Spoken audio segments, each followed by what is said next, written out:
Okay, so this is going to be my review on the Fangshi Shuang Ren. So let's just jump straight into it. I don't have the box anymore because I got this a couple weeks ago, and I got the DIY kit, so I didn't really need the box, and it must have just been thrown away. But it's not really important. If you're interested in seeing it, just Google it. It's not that great. First thing I noticed about the cube, though, it comes with these really thin stickers, and I'm not a huge fan of them, but the colors are really nice. Specifically the red, you can like see through it, the black, they're really dark. I'm not too worried about it. I'm probably just going to order new stickers anyway.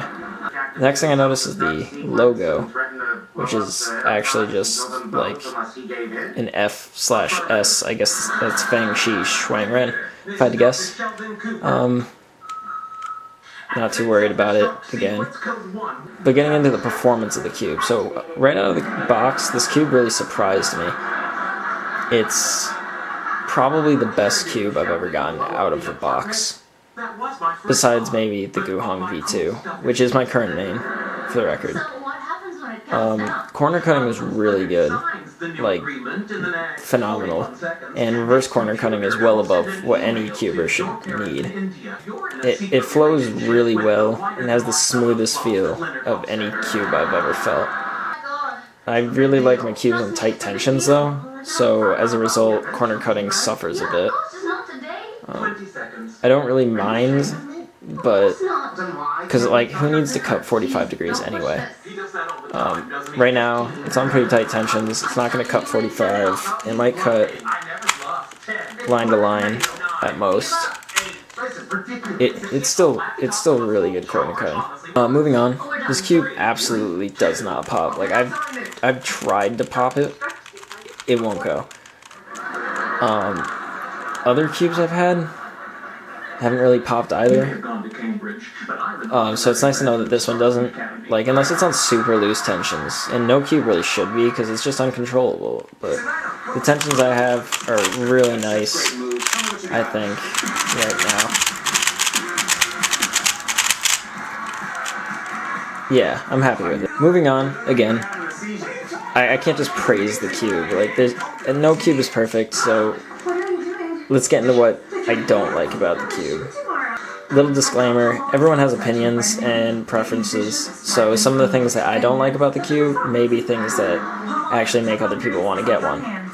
Like I said before, it came on pretty loose tensions, and the problem with it is if it's on too loose of tensions, then it's uncontrollable, but if it's too tight, like I said, corner cutting is a problem. Like, it's essentially non-existent, the tighter it is. But I felt that I needed to tighten it a lot to get it to be anywhere like the Guohong V2. Which, I mean, I don't know if I'm switching my main. I haven't really made a decision yet. I'm really happy with both of them. Also, another note is you can tell if the cube is new or not. So what I mean by this is it has a really swishy feel, which I actually enjoyed when I first got it, but it goes away after about 100 solves. And now it has this kind of crunchy sound. You can hear it. It's not like it's just the M slices. I just like to do Z perms. But it's not a bad thing. It's just it changes. And now I would probably compare it to the Alpha 5 at this point. That's the kind of sound I'm getting from it. So, overview of the cube in general.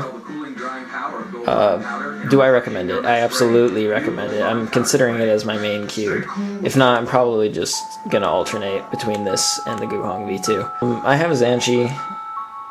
That's my other default cube. Like, they're all good.